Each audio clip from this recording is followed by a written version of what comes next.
Willkommen bei Jazzkongress TV. Wir interviewen Jazzkünstler und stellen ihre Musik vor.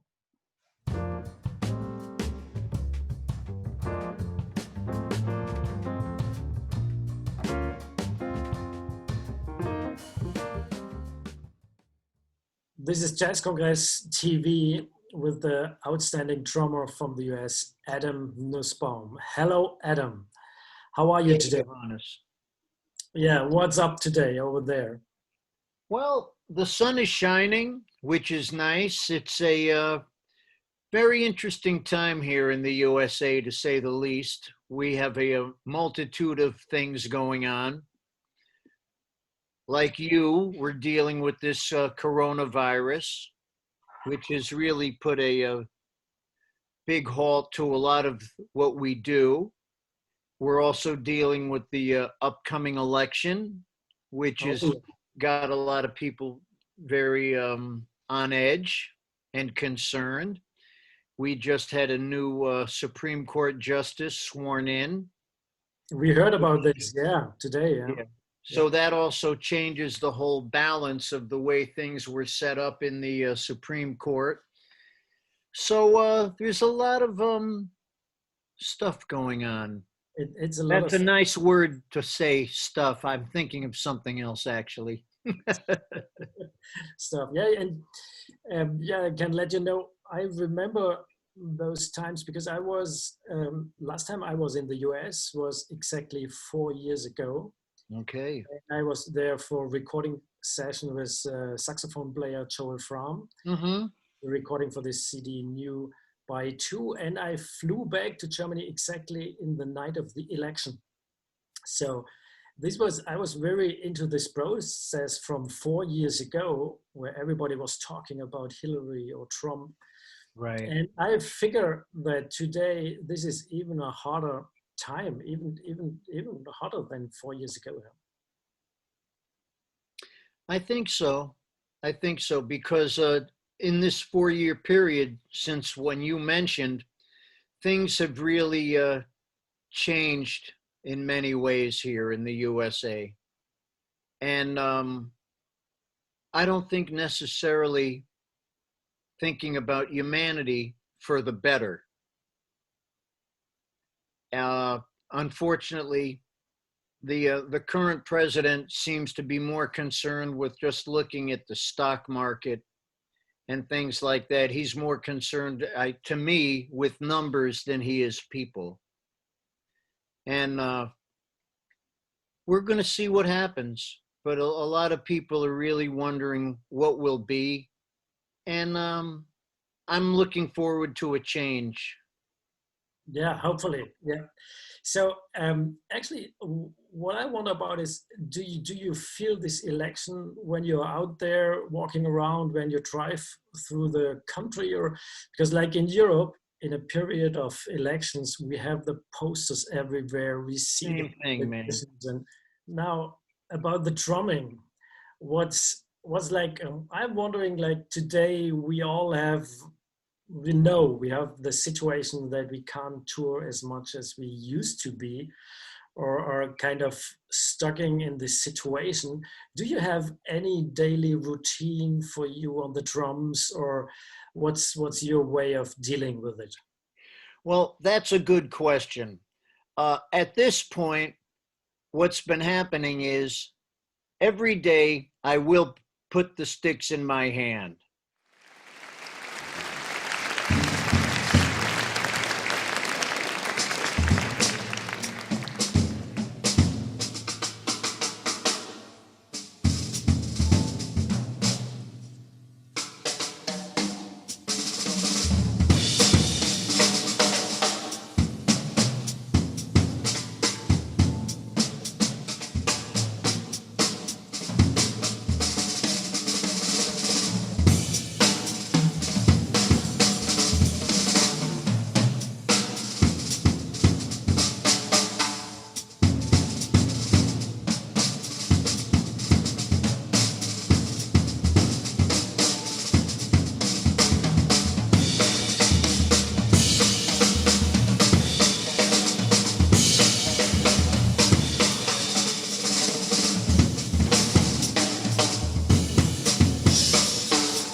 And what I really miss more than anything is the process of making music with people, where it's not just the instrument, it's also the whole thing of listening, reacting, responding, being part of that collective experience is something that I really miss.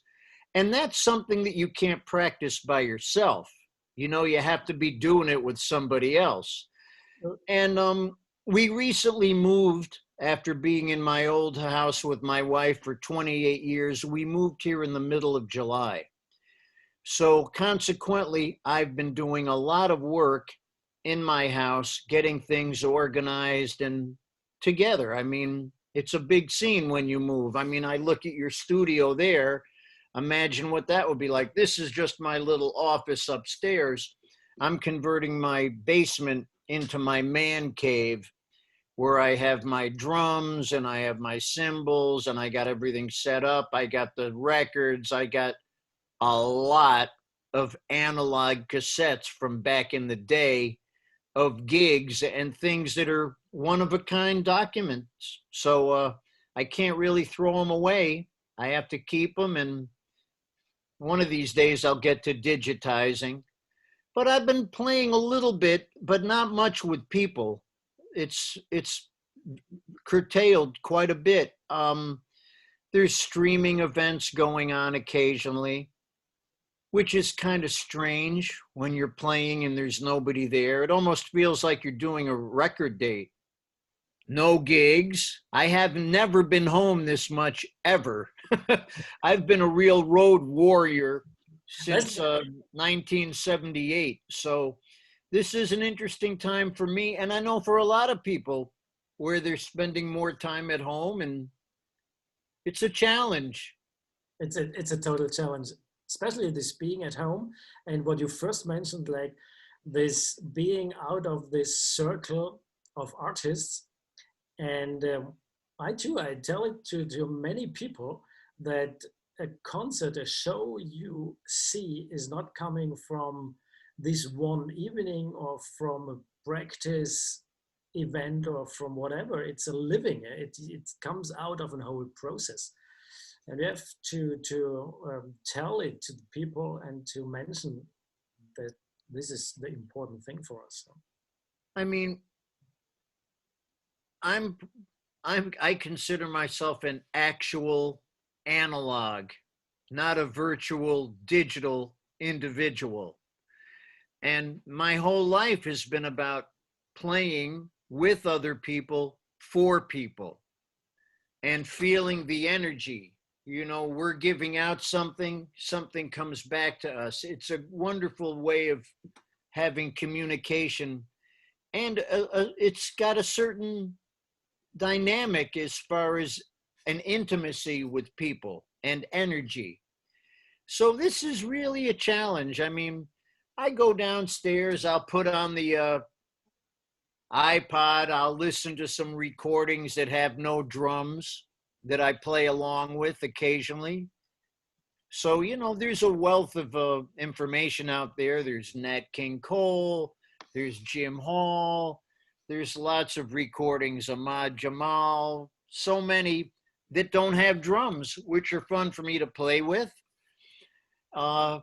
And then it's also fun to sometimes put on records like when I was younger that had drums and play along with that. You know, you try to get inside the feel of what the music is and what the other drummer was doing. But I really miss the process of being on the bandstand.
another question comes into my mind.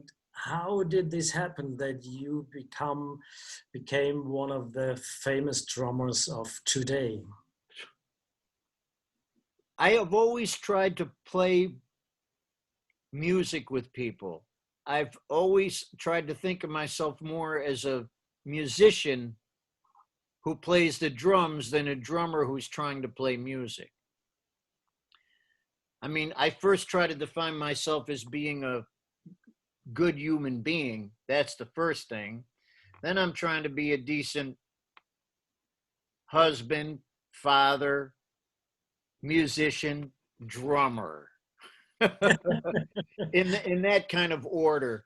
And I think I've always been somebody where I like playing with other people. So I always kind of listen to what the music tells me to do. And I try to get inside that. And I find a challenge in every situation. I mean, there's always an opportunity to learn something. And everybody you play with, like having a relationship with somebody, is going to have a different dynamic. So I go in and my job is to try to help everybody else sound good.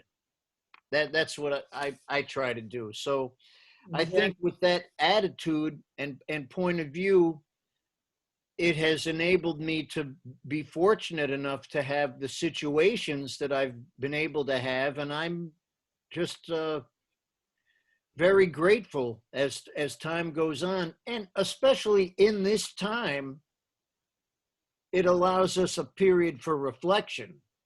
And, you know, we can say, well, this is not happening. This is not happening. This is not happening. But we have to look at the positive. What has happened? And hopefully it will continue to happen. And we have to try to stay on the sunny side of the street. I mean, even when it's a cloudy day, the sun is shining above the clouds. So we have to try to maintain, and it's hard. It's hard with what's going on now. Yeah. Amen. Uncharted territory. Yeah, totally. And you were playing with so many famous people. And well, I first heard you in the early 90s in Europe, and through the years here and there with all kind of different formats. And it's fascinating because you represent the jazz scene from the US side and from the Europe side. You worked with, for example, Sonny Rollins or with the Brecker Brothers, and you worked, on the other hand, with Kenny Wheeler and John Taylor. How do you think about the US and Europe, the jazz scene? Well, I feel that if we all love this music, we're all connected because of that music. And it cuts through all barriers and boundaries. And what we have in common is a love of this music. And so it brings us all together, you know, irregardless of what country you're from, what color you are. This is something we all love. And, you know, wherever you live also informs part of your accent of how you look at things.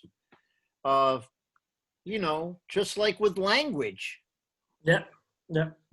If you're down from the South, you're speaking English with a different kind of way of talking.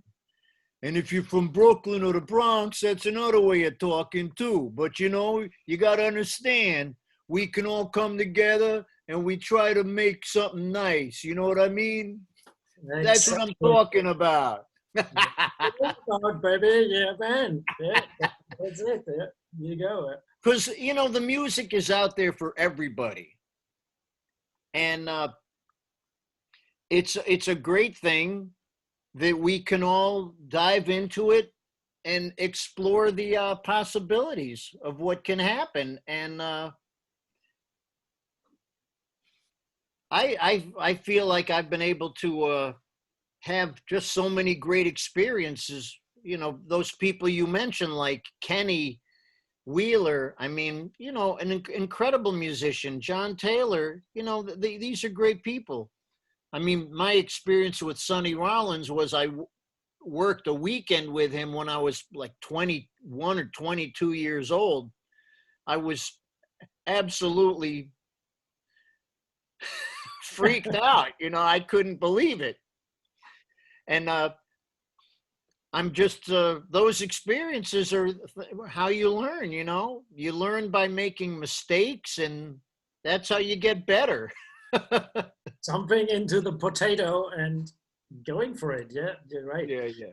So another aspect is like when I first played with you, I was impressed like how the band sound changed, and like two things come into my mind. Like it was a strong feel, and on the other hand, compared with a lot of clear sound, and it was not a hard, tough playing. But I feel that especially drums in this way, if you play drums in this way, it needs a lot of energy. What do you do to keep your energy? You know, the young people today, they all go to the gym and work out a lot. Of what is your style of getting into your energy? Well, I think energy is something that has to do with focus. And when you think focus, you're talking about concentration, focus, intention, commitment. These are things that are very important. And I will say this, that the quickest way to change the sound of a band is change the drummer. And if you think of it, because reality is when you play with good musicians, they don't need to have a drummer. If everybody is a decent musician, they hopefully have good time. You know, it's not my job to give you time if you don't have it. Yeah, sure. Everybody has to have their own time. Yeah. And what the drums do is we kind of create the sonic environment for everyone else. What sounds we create, how we make our sounds, the touch we have on the instrument, which is very similar with a piano. You know, you get 10 piano players together, they're all going to have a different touch. They're going to have a different harmonic sense. They're going to have different time feel. They're going to have different ways of listening and accompanying. So the drums try to create, well, they don't try, they do create an environment of sound for everybody else to play from. So I think that, you know, energy is something which has got to be from inside.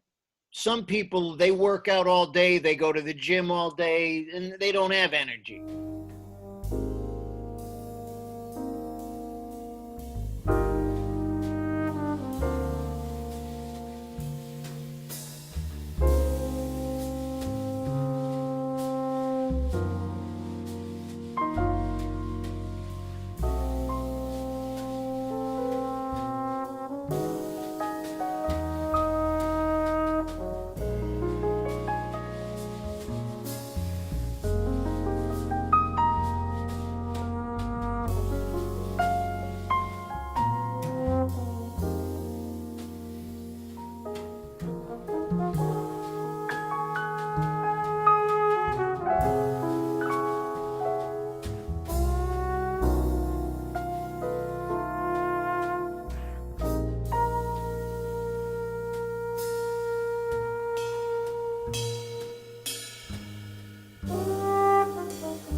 Good point. Good point. Yeah. Yeah. And the other thing about your playing is the way you handle the brushes. Have you special influences on your work on the brushes? What's your idea about the process? Well, the brushes are another sonic possibility. And as you see, I don't use a comb, but I do use brushes. I've always been fascinated by the different textures that can be brought through on the instrument. And I'm very grateful, having grown up in the New York City area. I was able to see so many of my heroes play. And with brushes, I found that you really needed to see somebody play the brushes, because when you're hearing a recording, you don't know which way they're going. Are they going like this? Are they going like this? Are they going this way? Are they going this way? And I was able to watch so many of the masters do it. And then I just kind of started to get into it. And I love the texture that it can bring. And by playing the brushes, it also, I think, informed my stick playing and made me aware of when we are making and playing with sticks, we are always aware of the sound of the beat. Now, when you're playing with brushes, you're also aware of the sound between the beats. So you're playing that space. And that helped me with my stick playing, because it made me aware of the space between the notes. Because music is based upon the balance of sound and space, or sound and silence. Right. And I think the brushes just help to open up more possibilities for my way of expressing myself. And I'm just, I stand on the shoulders of my fathers, the people that came before me. I mean, so many people out there created such an amazing foundation and defined so much of what we do. We all have our influences. And as time goes on, we bring all those things together, and it comes through our point of view.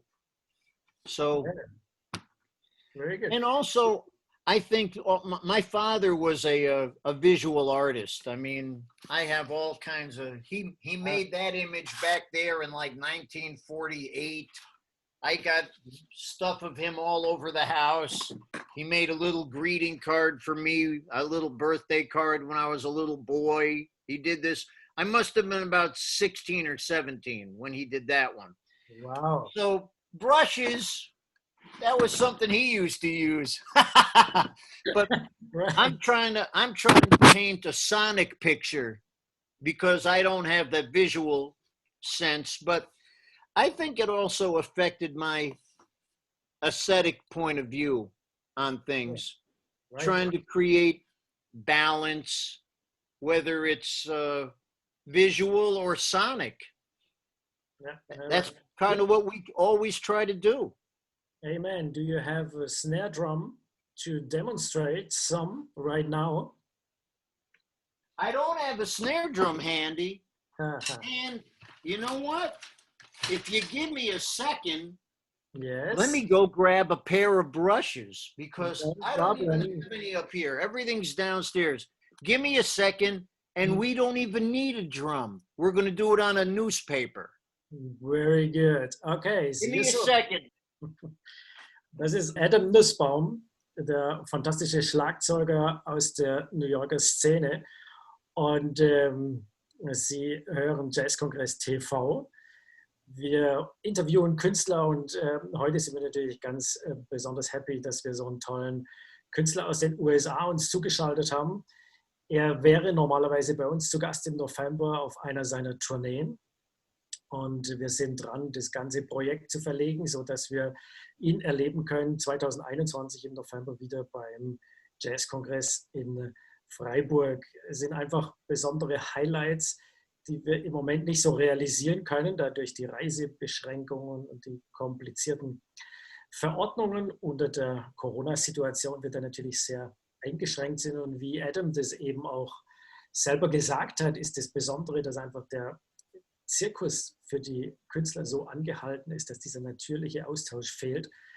Und wir hoffen alle, dass das bald wieder zurückkommt und auch das Künstlerleben wieder weitergehen kann, weil es einfach nicht so davon profitiert, dass man zu Hause ist und was sich erarbeitet, sondern einfach von dem Austausch draußen in der Realität doch wahnsinnig profitiert.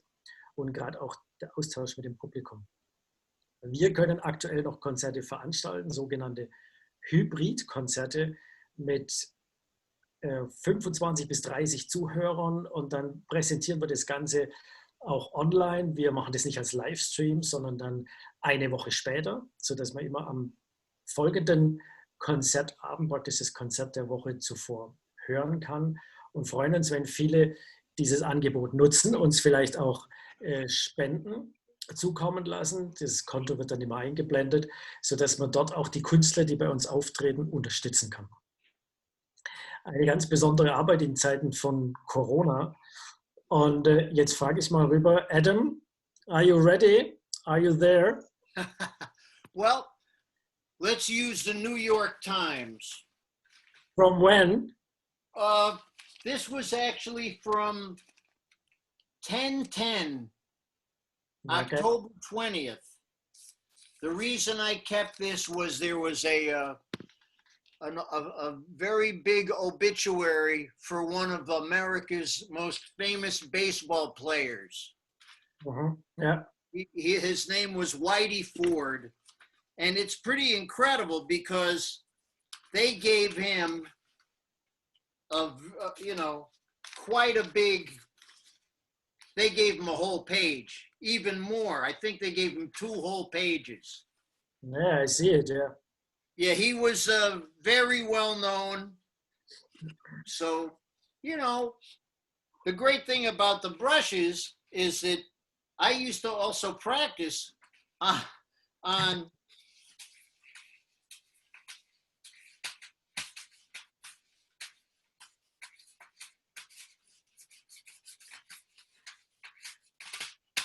on a newspaper when everyone would be sleeping because it wouldn't disturb them. Yeah, it's better than doing it with a pad, that it tuk, tuk, tuk, tuk, tuk. Well, a pad is different because you're dealing with vertical motion. When you're playing brushes, you're dealing with horizontal. I mean, I have a pad here that's actually something that is specifically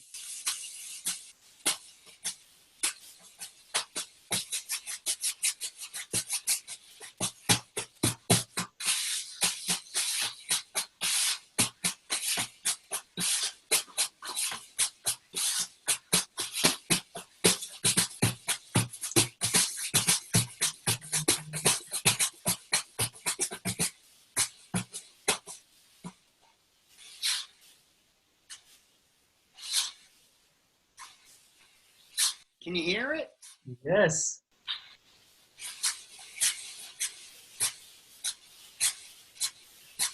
Because we're dealing with lateral motion, not vertical motion. That's another story. I mean, but for me, the newspaper also gives a good sound too. Totally, especially that one from October 10. Yeah? 10, 10, 20. Interesting numbers. Very But good. man, it's for me, like when we had a chance to play, I really enjoyed how you're bringing in a lot of what your influences and things are. In your compositions, you had things that were set up with, different movements and things that were very much, coming from a classical tradition, which is fantastic. I mean, the whole thing is we try to bring together everything that is part of what we are about. Exactly, yeah. Yeah. Another thing that came into my mind while you were playing is like your connection to singers. I remember I saw you performing with Randy Crawford. And I think, especially the brushes, the way you handle it is works perfect together with singing. And on the other hand, I think you're influenced by singers. Who was your influence from that side? Oh man, you know, we grow up hearing music on the radio and everywhere, where we're primarily hearing vocal music when you're hearing something on the radio, right? So as a child, I mean, some of the very first records I ever heard were from that great blues folk singer named Huddy Leadbelly, better known as Leadbelly. I used to hear him. My parents had some of his records. I was fascinated. So, I mean, singers have had a major impact on me. I mean, Marvin Gaye, what an incredibly great singer. Jazz singers, I mean, there's so many. Everybody's got something different. Billie Holiday, that's great, and that's different than Ella Fitzgerald. That's great and different than Sarah Vaughan, or Peggy Lee, or Anita O'Day, or Kay Starr, or there's so many, you know, Shirley Horn. I love all these singers. Sheila Jordan, there's so many great ones. Dee Dee Bridgewater, I mean, you know, there's so many. As soon as I name some, I know I forget others. But, you know, it's like everybody's got a different way of doing it. Yeah, yeah. But I think that's one of the features of your playing, what we call like you're kind of singing with the drums that's in your playing. Well, I think what's important is when you play an instrument, for instance, you're dealing with melody and harmony on the piano and rhythm. And the main thing is that gives your lines and everything you're doing the legs to move is the time and the rhythm. And because on the drums, people are primarily thinking of the rhythm, I'm trying to think more of melody and harmony to connect what I'm doing with the time into the music. I'm always trying to think of when I have to improvise or something like that, using what the song is, using elements of the melody or using elements of how the harmony is moving to give me something to hold on to and to connect to the situation. You know, yeah. I'm trying to sound like I'm making some music. So I'll sit down sometimes and I'll practice and I'll accent melodies of different songs and things like that. That way I'm doing a technical and a musical exercise. So I think that's important to try to stay tied into the music. And for young musicians out there, I mean, just try to play with people as much as you can. I think somebody once said to me, you have to divide up your routine into 3 equal things: practicing, listening, playing. You have to listen so you get an idea, and you got to do it so you get this all together, and you got to practice so at least you have a certain degree of facility. But if you have a lot of technical ability, but you can't really facilitate making music, then you have to reassess what's going on. What's the point? If all you do is stay in the room and practice all day by yourself, you're going to get real good at practicing by yourself. Exactly. We all are the best with what we do. Yeah, that's right. You're totally right.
Man, you mentioned before the lead belly, and you have a lead belly project. Can you tell something about this? You know, Johannes asked me about this lead belly project. Well, the origins of this go back to my initial musical inspirations.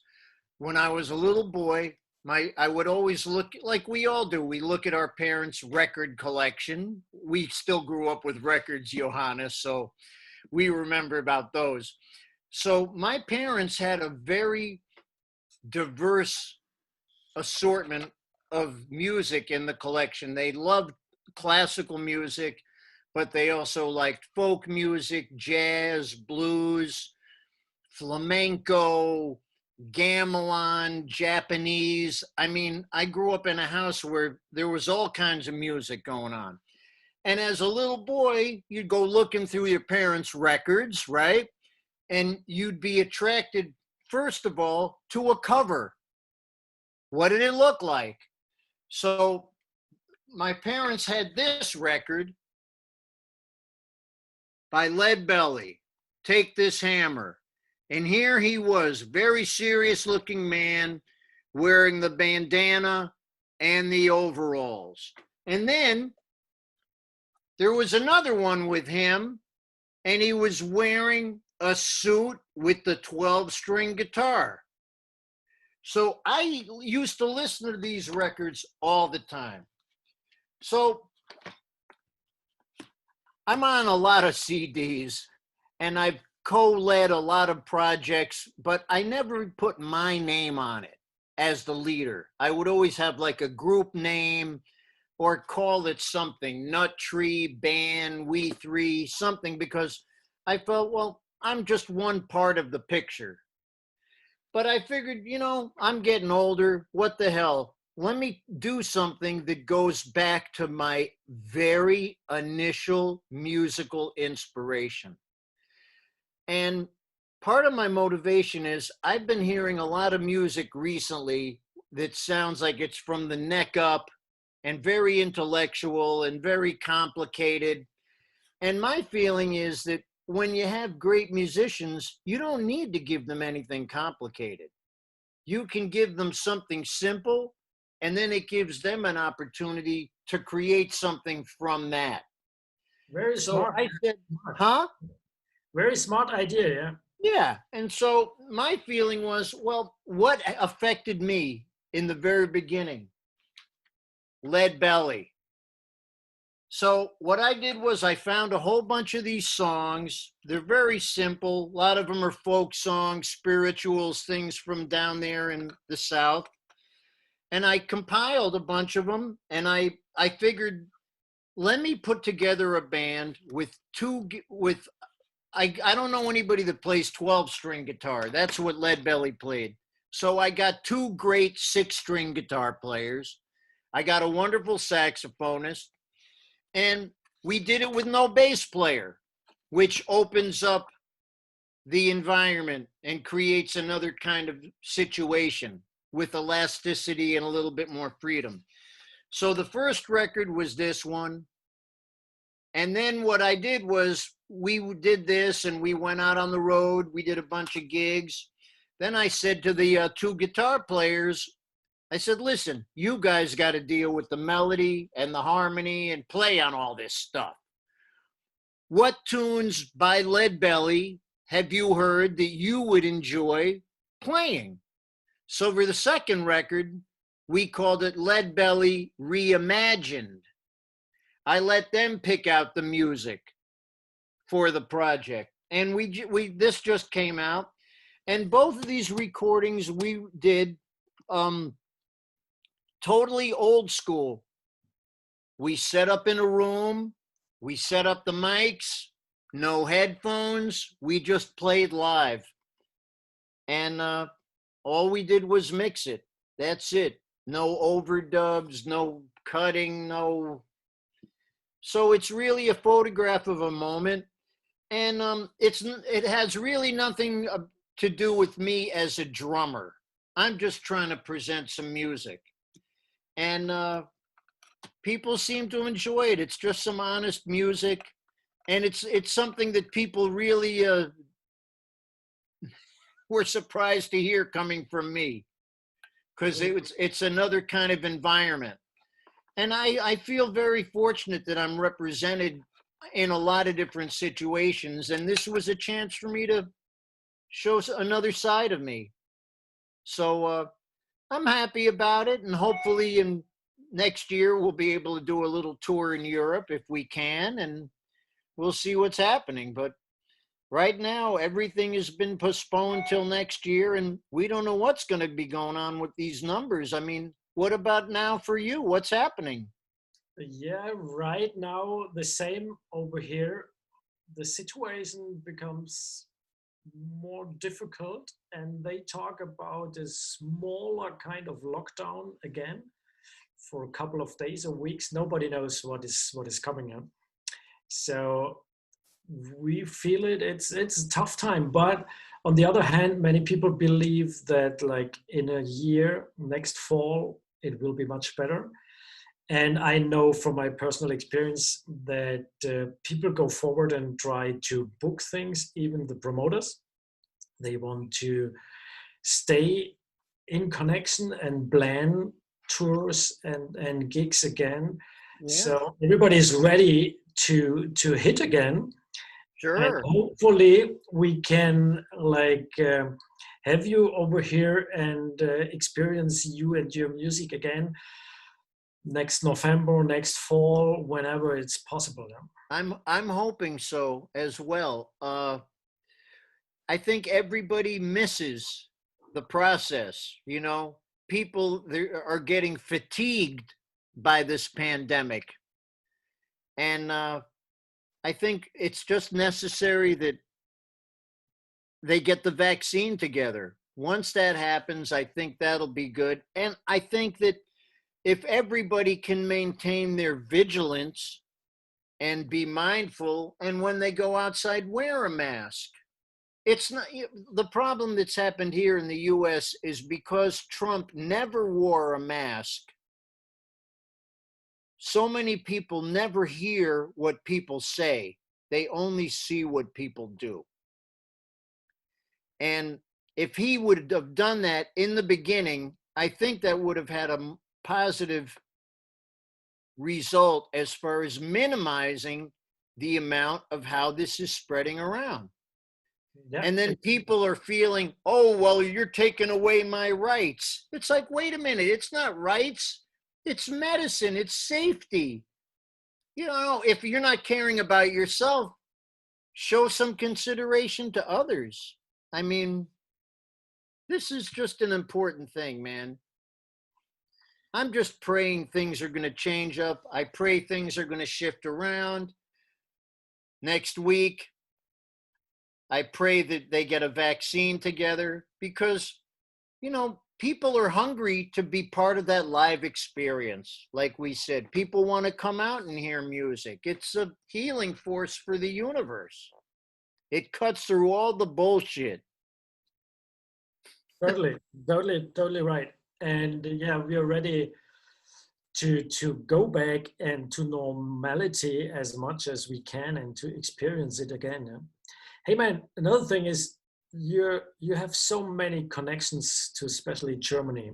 If I mentioned like places like Cologne, where you're connected to so many musicians, to the WDR big band, yeah. You have strong relationship to Frankfurt, to the Jazzkeller. We had you over here in Freiburg for a couple of times now. So I think you're also in like connection with everybody and ready to jump on whenever it's okay again. I'm ready. I'm chomping at the bit. I'm just I feel very fortunate to have met so many great musicians over there, and you know, we're all part of one big family, man, the family of music, and we just all try to come together and find some peace and harmony and, you know, kumbaya, and let's all try to get along and have some fun. Yeah, I've always had a great time over there. Many places, for sure. Yeah, you know, because the great thing was, you know, Germany still has these incredible bands in Frankfurt, Cologne, Hamburg, and I was able to, play with some of these bands along the way and meet a lot of great musicians and a lot of wonderful people. So So I'm that's good. very So thankful. one more question I have, like, what about you? You're talking about those bands. You meant the big bands, the radio big bands Yeah. in cities. What's that's for you like being a drummer in one of those big bands, like playing with them? What's it about? Well, my responsibility is to take care of the situation. So when you're playing in a big band, you have more people you have to try to keep together, keep everything centered. A good buddy of mine, a fantastic drummer from the UK. He does a lot of session work. He's very active, does movies all the time. His name is Paul Clarvis, wonderful gentleman. We talk about music, and he said, well, when you play with a big band, the drummer's job is to really center the band. And I loved how he said that, because it's not about making every hit and dotting every I and crossing every T. It's about giving them something that can help keep them together.